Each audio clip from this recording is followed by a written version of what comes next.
Cool. So, why don't you start by telling me a little bit about your story, your background? So I was relatively healthy up until college. Up until And college, okay. I had a knee surgery my freshman year, my first semester of college, because I tore my meniscus. And then recovered from that. And then the spring semester of my freshman year of college, started having all these weird GI symptoms. I Hmm. was having some bleeding, wasn't holding food down, was just miserable. So I went to a primary care near where I was going to school, and they didn't run any tests, didn't do anything, told me I had colon cancer. Um, Okay. so I They called my didn't run any tests. and that's probably what it was at 18 years old. Wow. So I went and saw a GI, and it took months to get in with them. They told me they did scopes. So that was January. The colon cancer thing was like January of 2019. I didn't get scopes until June for the endoscopy and a colonoscopy in July of 2019. And they told me that those scopes were completely clear. I just had some sort of autoimmune disease, and it was super hard to get any appointments with them or ever hear from them again. So I went back Wow. to my primary in December of 2019 because I was getting sicker, couldn't hold any food down, was just miserable. And she was like, "It really sounds like you have Crohn's or colitis." And I was like, "Well, I already saw a GI and they ruled it out." She said, "You need a second opinion." So Hmm. I saw my new and now my current GI, and he asked for my file and they wouldn't give it to him. So I literally took the HIPAA rules and were like, "You have to give me my medical file, like that's the law." Um, Hmm. and he was going over it and was like, "Did you know that on your scopes in July you had an ulcer?" And I said, no, nobody told me. They told me they were clean." He was like, "No, there's definitely an ulcer here. I like to rerun your scopes." And so in February of 2020, we did an upper and lower endoscopy and found that I had 8 ulcers and erosion, just from Wow. July to February. So I got Hmm. my Crohn's disease diagnosis right before the pandemic hit. And then since then, Hmm. I've been diagnosed with lots of things. But Crohn's was the start of it all. Wow. Now, do you relate your injury to getting sick at all? Do you ever think about that? I do. Part of me thinks that, like, looking back at it, I've had indicators my whole life. Like, I had a pork allergy, which a lot Hmm. of people with Crohn's disease just don't digest pork well. Um, Hmm. and doctors had always told me it was like a weird allergy to have. I have always had like it was easier for me to get sick. I caught every stomach bug. So I've had all Hmm. these indicators my whole life, but we did talk about when I first got diagnosed with Crohn's, the possibility of like the knee surgery was enough stress on my body to kind of Stress, right? right. Trauma. And it was at the age that like if you don't get diagnosed with, like as a kid with Crohn's, you kind of get it in your early like 18 to 20s, Right, up to right. 30 is the normal diagnosis. And so the fact that it happened during that age set, it makes Okay. Right, right, right. Okay. so it could be related, it might not. We'll never know. Yeah, so I mean, you said and then it started from there. What Mhm. started from there? So they say that once you get one autoimmune or chronic condition, like more are normally to follow. Mhm. Um, Yeah, from people get dual, triple, quadruple diagnosed for sure. right, Yeah. I'm at 10. uh, Wow. Last time I checked, or like last time I counted. So I had been after a PCOS diagnosis or something like that for years, and finally got that one a few months after the Crohn's disease diagnosis. And then I have severe psoriasis, Hmm. hidradenitis suppurativa, which is a inflammatory skin illness where the inflammation is trying to leave your body and it makes all these like painful cysts. But if you don't Yeah. treat, then it like gets into your muscles and your tissues, and it's like this whole mess. Um, Wow. I have that, and then I have dermatographism, which is a histamine imbalance, which Mhm. left untreated can turn into MCAS, which is fun. Mine has not done that yet, though, thank God. Um, and then I have long COVID, dysautonomia. I get a tilt table for POTS in a few days, Yeah. which they're pretty sure I'm not going to pass that. So I'm going to end up with the POTS diagnosis on July 5th, I think. What else do I have? Now, I mean, how does all this make you feel? It seems very overwhelming. How old are you? I'm 22, just turned 22. Wow. Wow. Yeah. Yeah. Some days it's easier than others. The past couple weeks have been a little rough because I was at Mayo. Like I think I told you I was at Mayo. Yeah. Yeah, you were right by me. And that was super tiring just because it's a lot of testing and not a lot of time. And so you hit a point where it's like, this is a lot. Like you just don't feel like it's even, I mean, like it's your body, but like you're really just at that point going, okay, yeah, scan. Yeah, I'm going to eat this. Yeah, I'm going to drink this. And then I felt like crap for like 3 days after that. And I literally told my mom at one point, I was like, I feel like death. Yeah. Yeah. It has its ups and downs. Like when I physically feel good, I mentally feel good. When I right, of course. Bad, I physically feel bad. But I feel like I had it mentally well managed until my POTS symptoms started and the fainting started, because that was terrifying. Because I was the fainting started, you said? Yes. Yeah. I had never fainted, and then all of a sudden I'm fainting at least once a week. And like, you never know when it's coming on. Do you feel it coming on at all, or? Yeah, I get dizzy and lightheaded, which indicates that I need to sit down because I might pass out. But to not have that for 21 years of life and then all of a sudden be fainting and dizzy and or having to worry about that. Yeah. Right. Right. It's a lot. Yeah, it's definitely a lot. Now, I mean, you're still really early in all of your diagnosis. You're early in your journey. You haven't, they're probably still trying different medications on you, right? Is that correct? Yeah. Right, to find the right ones, right? So you're not a seasoned,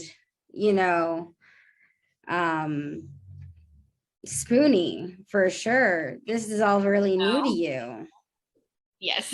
And all you're so young. Yeah, absolutely. So how to I know it can be really overwhelming. Have you tried any alternative therapies, or what are the things that you do that make you feel better, I guess? So I do yoga, which I didn't do it for the longest time because everyone was like, you should just do yoga, it's going to cure you. And it really irritated me. And then I had to do it. Just to say it is super annoying.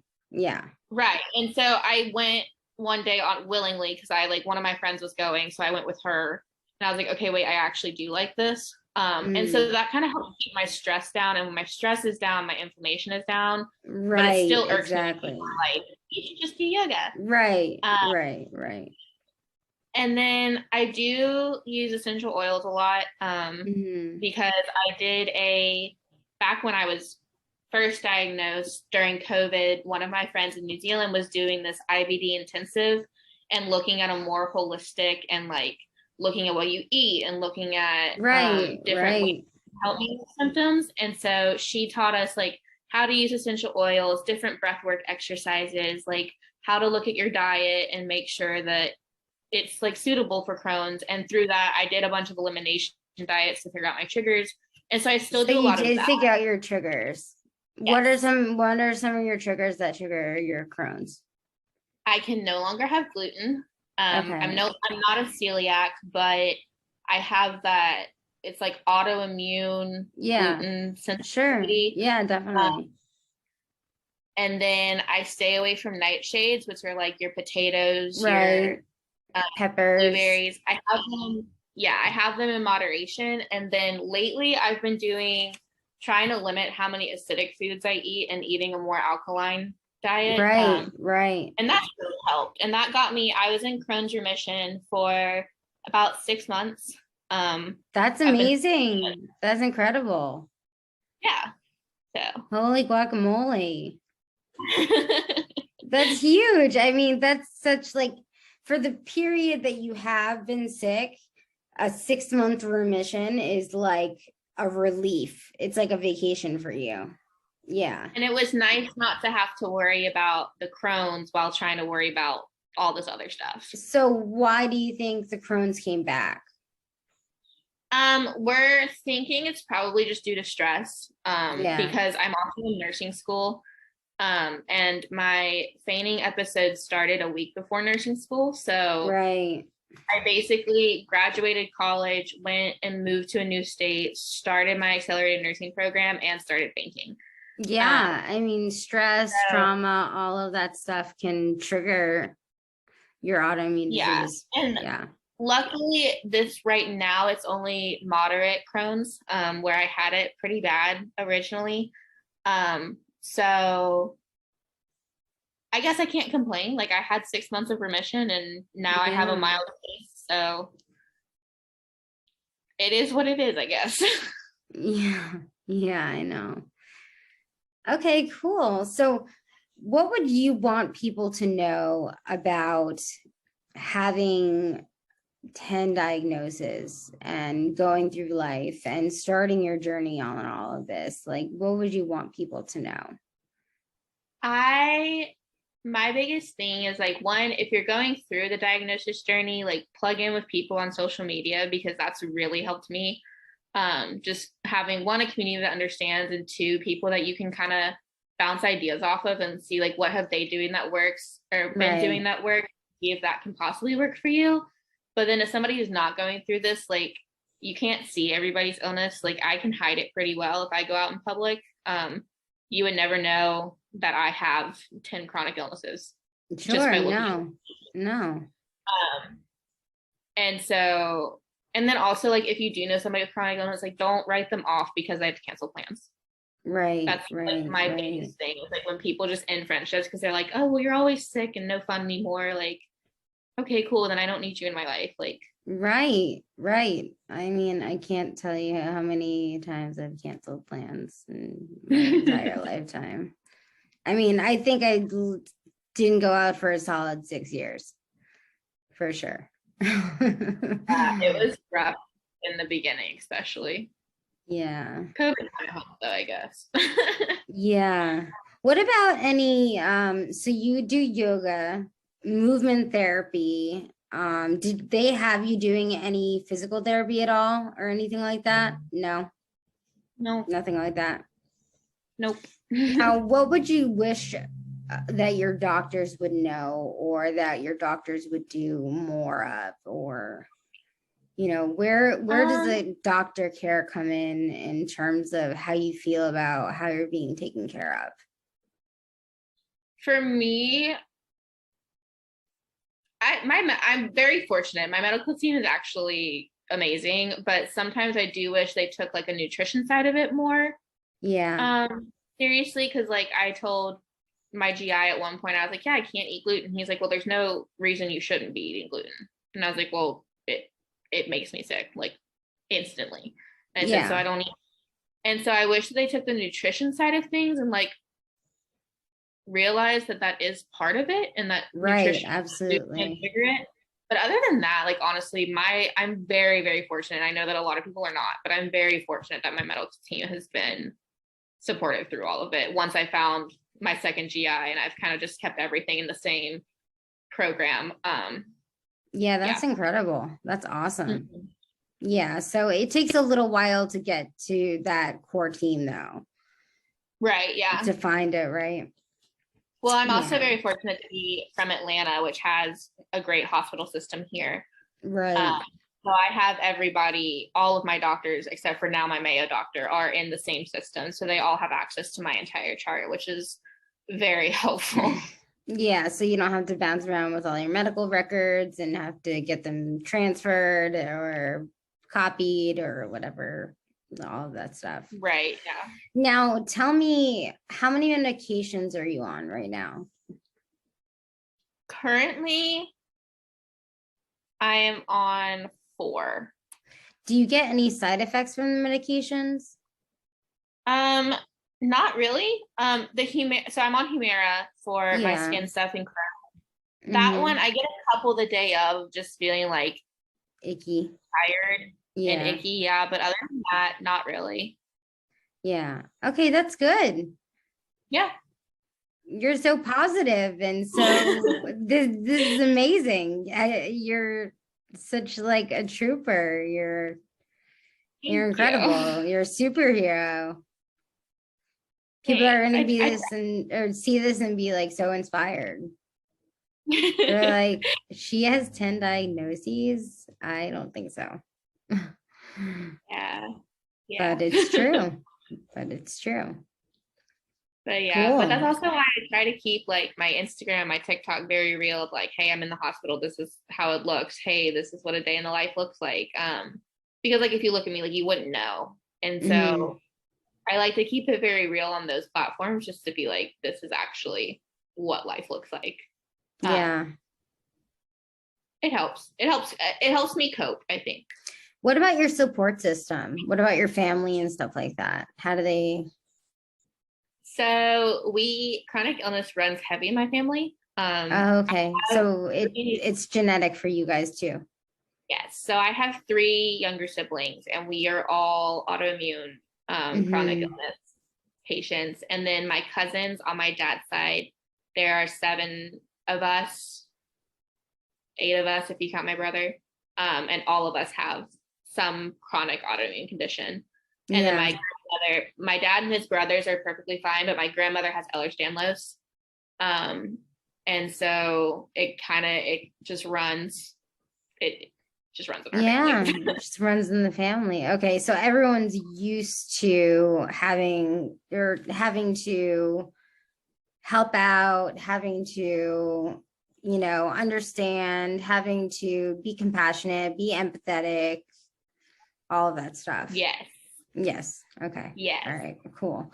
Well, it sounds like you're in a really good situation with your medical team, with your support team, with your medicine, with going into remission for 6 months, which you could probably do again, depending on the stress level of where you're at and stuff like that, Yeah, and I'm taking a quarter off in nursing school right now, actually, just to focus on getting the fainting under control. And then hopefully I'm having some other GI issues that are not related to Crohn's disease, and hopefully we get those under control and then everything will kind of settle back down. That's the hope. So right. We'll see. So, and that's why you were at the Mayo Clinic to see if those were getting tests for that, right? Yeah, because my doctor here in Atlanta thought maybe I had gastroparesis, which I don't, but I'm still having some sort of motility issue. And so I got a bunch of testing done while I was down there. Everything came back normal other than my scope showed that I'm not in remission anymore. And then so she wants to see what the tilt table says, because apparently POTS and dysautonomia can cause a lot of GI issues. And so if the tilt table shows that I have POTS, it might be interrelated, and then we're going to work to see if that's the case. So I have to with her after the tilt table to discuss everything that just happened scan wise and stuff.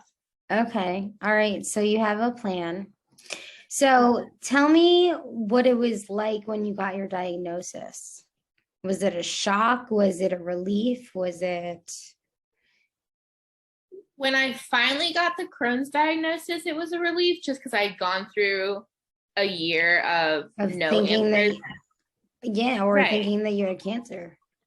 Right. And so after going through a year of like feeling like crap and worrying about cancer and stuff, it was a relief, but it was definitely hard getting there mentally and physically. Right. But having that diagnosis also, and like having to go through the hardships of like a doctor who really didn't care and wrote me off, getting misdiagnosed with colon cancer, it taught me a lot to set me up now for all these other illnesses, to like fight for myself and make sure I leave with answers, and not to necessarily listen to the first reaction or the first diagnosis that somebody gives me. Right. That's awesome. So yeah, I mean, it seems like you've learned a lot in such a short amount of time. Like, it's crazy. Yeah. So what are you looking forward to in the future?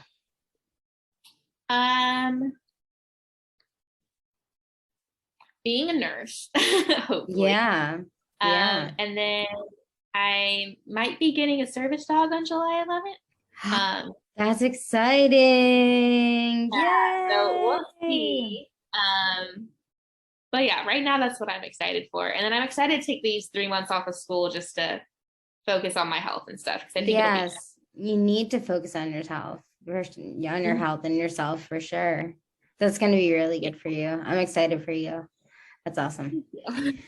For the service dog, so like, what do you know? What kind? Do you know? He is a German Shepherd. He now is trained to help people get up when they faint, and then also deep pressure therapy, which for somebody with POTS can help the blood flow get back to their heart, which can help prevent. Okay. Wow. So like he's helping with POTS and with fainting. Yes. Oh, that's amazing. That's so cool. Well, I hope you get him. Do you have a name yet? His name is Sebastian. So, his name is already Sebastian. Okay, cool. Yes. Awesome. That's a good name to come with.